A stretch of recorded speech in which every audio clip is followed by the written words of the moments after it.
Some of the most horrific true crime stories come from the serial criminals, killers, rapists, arsonists. But there are some crimes with behavior so bizarre, so unsettling, that they could prevent you from sleeping ever again.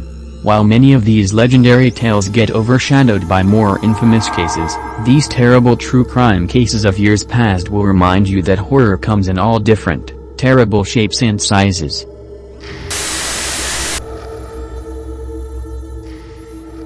The Boy in the Box. In February 1957, a college student stumbled upon the remains of a young boy in the woods of Philadelphia and reported his gruesome discovery to the police. The boy was found badly beaten and laid to rest inside an old bassinet box. His identity was unknown. Several people came forward with information relating to the case, but the police were not able to verify anyone's testimony. One woman, Martha, claimed that her abusive mother bought the boy. Under their roof he was subjected to physical and sexual abuse. What made the police take interest in Martha's story was her knowledge of details that had not been released to the public. She claimed that shortly before the boy was beaten to death, he ate baked beans, which corroborated the autopsy. She also claimed that he was bathed before his death, which matched the coroner's finding of water-pruned fingers. Though Martha's testimony seemed to match the evidence, her substantial history of mental illness made her an unreliable witness. Another lead came from a psychic who accurately described a foster home near where the boy had been found, without ever having seen it. Remington Bristow, an employee at the examiner's office, followed the psychic's directions to the foster house. Inside he discovered a bassinet matching the description of the bassinet box the boy was found in. He also found blankets similar to the one that was wrapped around the boy's body. Because there was no real incriminating evidence against the foster parents, Bristow's findings were dismissed as well. 62 years later, the case of the boy in the box has gone cold. Facial reconstruction technology has provided mock images of what the boy might have looked like alive, but no one has ever come forward to claim him. DNA and dental testing have also been attempted, with no success thus far. The identity of the boy in the box remains unknown to this day.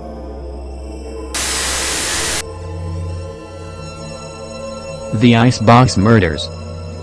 In 1965, Fred and Edwina Rogers were living in Houston along with their grown son Charles. The family mostly kept to themselves in their quiet neighborhood, especially given Charles's reclusive and antisocial behavior.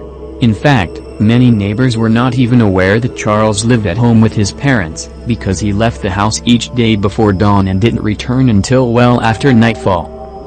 When a family member hadn't heard from the Rogers in several days, he called the Houston police for a welfare check on his elderly aunt and uncle. The patrolmen were unable to locate Fred and Edwina, but they noticed food sitting on the dining room table. They opened the fridge and noticed numerous packages of meat, neatly stacked atop one another. Then they noticed 2 human heads in the vegetable bin. Additional officers arrived on the stomach-turning scene and slowly removed the packages full of dismembered body parts from the fridge. The remains were that of Fred and Edwina Rogers. The police deduced that Edwina had been brutally beaten and shot, while Fred suffered forceful trauma to the head. His eyes had been gouged out and his genitalia removed. The couple's innards had been flushed down the toilet. Charles was nowhere to be found. Naturally, Charles was the prime suspect in this heinous crime. However, he seems to have vanished off the face of the earth.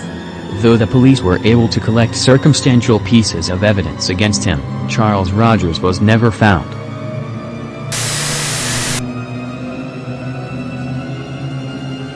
Dorothy Jane Scott. Early in 1980, Dorothy Jane Scott began receiving threatening phone calls at work. She was the single mother of a toddler who didn't think much of the calls at first, until one night when the sinister voice over the phone told her to look outside. A single dead rose was lying on the windshield of her car. The stalker who had gotten a hold of her number would oscillate between professing his love for her and threatening bodily harm.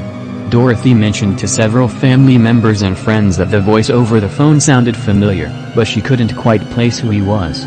She never got a chance to find out. One night at a staff meeting, Dorothy noticed one of her co-workers looked ill. She and another colleague drove the man to a nearby hospital. The doctors said he had a nasty spider bite and needed a prescription. While the two co-workers were waiting for the prescription to be filled, Dorothy went out to the parking lot to get her car. It was the last time she was seen alive. Her co-workers testified that after she did not return, they went out to meet her in the parking lot. At that moment, they saw her car speeding away, so they assumed there was an emergency with her son.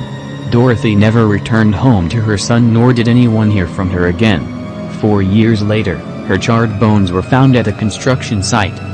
Adding another layer of mystery to the case is the fact that a set of dog bones was found right next to her remains. Though people are still discussing the case today, no one was ever convicted or held in suspicion, and the mysterious caller was never found.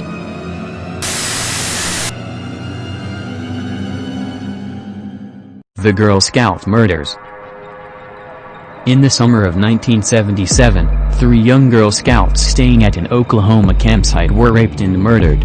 The girls Lori, Michelle and Doris were between the ages of 8 and 10. About 2 months before the murders, a camp counselor found a disturbing note in her belongings. The culprit promised to murder 3 children at the camp. Knowing that young campers enjoy telling scary stories around the campfire, the camp counselor dismissed the threatening note as nothing more than a prank, a decision she would come to regret.